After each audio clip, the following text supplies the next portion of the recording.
At the beginning of the 20th century, city folks enjoyed the comforts and convenience of electricity. But that wasn't so in rural areas. Rural folks, tired of the drudgery and back-breaking work, also dreamed of a better way of life. Exhausted from doing chores by lantern light, they longed for a life that gave them more time, more comfort, and more convenience. And although they wanted it, the electricity that was available to their city cousins was not within their reach. Private utilities would not offer this service to rural areas because stringing lines across the sparsely settled countryside was not profitable. For rural folks, the future literally looked dim. But soon the self-sufficient North Dakota pioneers saw a glimmer of light and then hope with the creation of the New Deal. One of the New Deal's government programs was the Rural Electrification Administration, called the REA, which was created in 1935. Under the leadership of President Franklin Delano Roosevelt, the REA provided financial and engineering assistance to form electric cooperatives that would bring electricity to rural areas. Here in Cass County, a man from the Kindred area named Max Strelo took a keen interest in bringing electricity to rural areas. After rallying the support of others, Strelo, together with Olander Johnson, Henry Trangsrud, and M.G. Cruz, all of Kindred, and E.G. Morton of Horace, met in the back room of the Strelo drugstore and laid out the plan to form Cass County Electric Cooperative to provide electric service to the people within the area. In the year that followed, progress was made. Members signed on to become part of the cooperative, an application for loan funds was prepared, and an engineer began designing Cass County's electric system. What was interesting about this was that private enterprise actually opposed this. Even though they were unwilling to do it themselves, they opposed it because they thought this was an unreasonable encroachment of the federal government into private business. They also felt that people in rural areas didn't have the skills and didn't have the abilities to run the small electric companies that were necessary to provide electricity in the rural areas.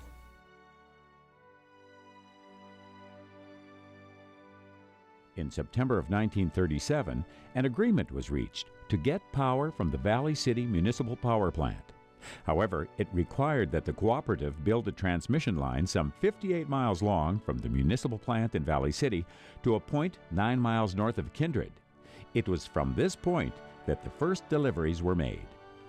A contractor was hired to build the first line and successfully completed his contract so that 309 miles of line were energized on June 8, 1938. Service was rendered to 89 members. Combined, those 89 members would use less energy than one member would use now. The total revenue from the sale of electric energy to the members for the first month was $96.94 for a total of 1,136 kilowatt hours. The average consumption was 12 3/4 kilowatt hours per member that first month. Only 6 months later, sales increased. 780 members received service from 485 miles of energized lines. In fact, members used more than 46,000 kilowatt hours in December of that year alone.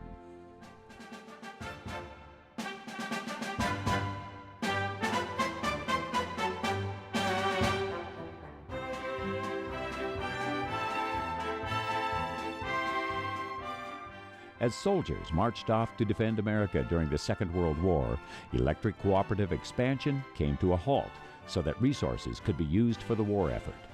However, by the time Johnny came marching home again, the electric cooperative movement marched on too. Cass County Electric became a member of Minn Kota Power Cooperative of Grand Forks in 1945. And by 1947, the cooperative's membership had grown to 1,955 members. There was a total of 1,392 miles of energized line. The cooperative had 32 full-time employees. By 1948, the cooperative added the Harwood, Chaffee, and Lisbon substations. It was probably a foreseeable result, although people didn't really think about what was going to happen, was that the appliance business really boomed. Originally, it was just thought, well, the farmers will have access to lighting, but nobody really thought in advance that this would really be a boom to the entire appliance industry in the United States.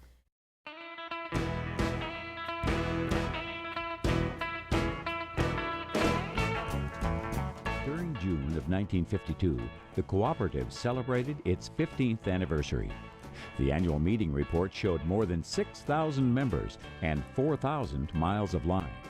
The Gardner, Litchville, Page, Rogers, and Christine substations had been added. The electricity cost to members, an average of 3.96 cents per kilowatt hour.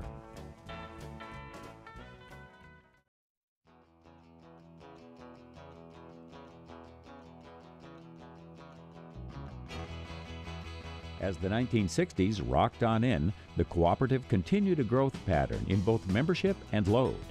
There was a significant growth in usage by members. During this decade, the substations of Pillsbury, Prosper, Saunders, Kindred, Highliner, and Leonard were added. The number of substations had increased, as had the size of them. The total plant value had grown to some $9 million, and revenue had correspondingly increased to a total of $1.5 million for the year. The average cost of power to the members was lower than the previous decade at 2.1 cents per kilowatt hour. Cass County Electric was the first electric cooperative in the nation to install an on-site computer. This equipment proved to be a successful tool for management. In 1965, the first unit was replaced with an IBM 360 Model 20 computer. In 1968, Cass County Electric startled the industry by announcing that it intended to put one whole substation area, some 200 miles of line, underground to bring service to members from the new Tower City substation. As the 1970s approached, a serious energy shortage loomed across the country. This shortage produced the need for several rate increases, but still members found themselves paying a lower average cost per each kilowatt hour than at the close of any other decade. It was also at this time that Cass County Electric obtained franchises to continue to serve members and areas as they develop and are annexed to the cities of West Fargo in 1972 and Fargo in 1975. This was also the time that Cass County Electric energized West Acres Shopping Center.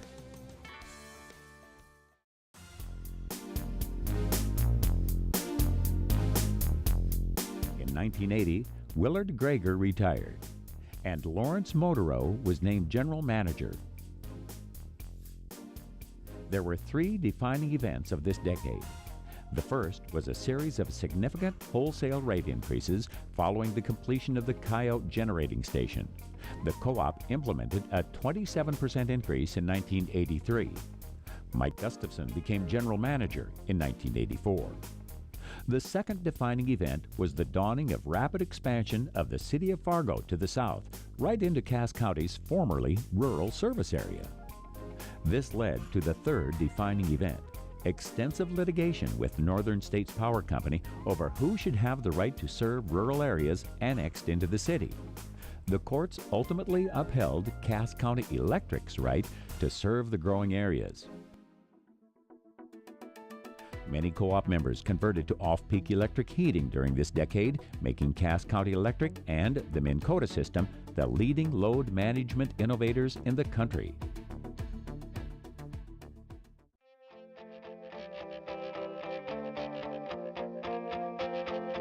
As the 1990s approached, the growth around Fargo and West Fargo exploded. Membership rose quickly from 12,000 to 20,000. The cities of Fargo and West Fargo both renewed the co-op's franchises to continue serving, and in response to the growth, Cass County Electric built a large service center at what was then the outskirts of Fargo. In 1997, an ice storm and flood swept across eastern North Dakota, causing more than $6 million in damages to Cass County's electrical system.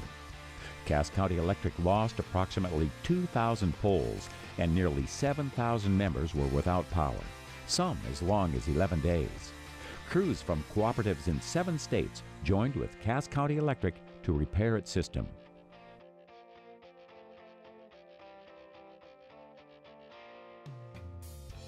We had the ice storm that defined ice storms at Cass County Electric, starting with what we called the blizzard of the century.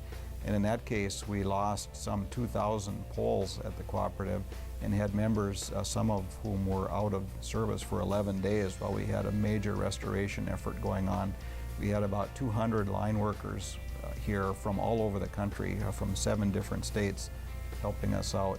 And even people like me that normally work in the office were out in the field doing what we could to deliver materials and help pull wire out of the snow and the mud and whatever we could do to help restore service for the cooperative. Employment grew from 71 to 94 full-time employees, and Cass County Electric sold 553 million kilowatt hours of electricity by 1999. Along with a group of North Dakota telephone cooperatives, the co-op formed Idea One Telecom Group in 1998 to provide state-of-the-art telecommunications services in and around the metro area. At the end of the decade, Cass County Electric joined a national alliance of electric cooperatives called Touchstone Energy.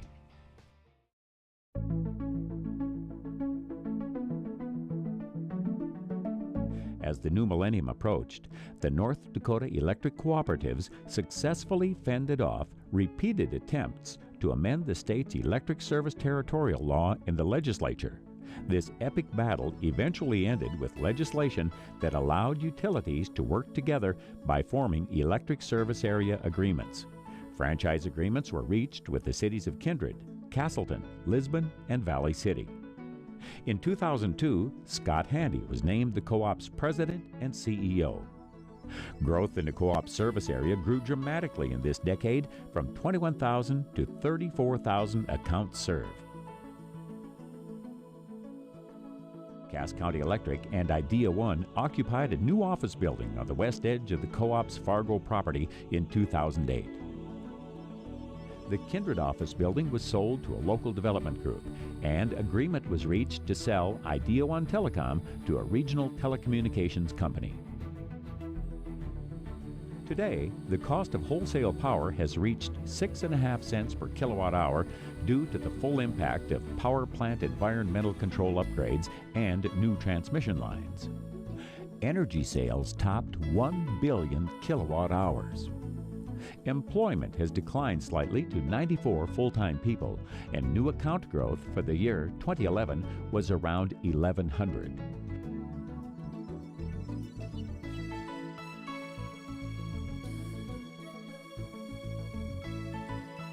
We're very proud of the achievements that have been made in reducing emissions that are going into the air, but we have to understand that that does come with a cost, and those costs are finding their way into rates right now.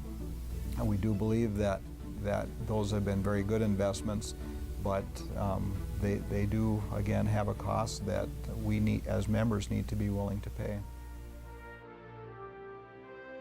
From its humble beginnings in the back of Strelow's drugstore, the co-op has grown to become more than 400 times larger than it was after its first year of operation, growing from 89 members in 1938 to 36,198 members today. And that's the bottom line of a co-op, that every individual is heard, everyone has the same amount of power, and if there's money to be distributed, everyone gets an equal share of that money depending on what they have spent in the cooperative. The members elect the board of directors to do the daily governance of the organization, and the board then hires a management team to carry out the daily operations. But in the end, the members are the highest authority that there is, not only in determining the goals and the direction of the cooperative, but also as the owners of the enterprise. For 75 years, Cass County Electric Cooperative lit up the past based on the cooperative philosophy of listening to and meeting members' needs. That same philosophy will guide this cooperative as it powers the future.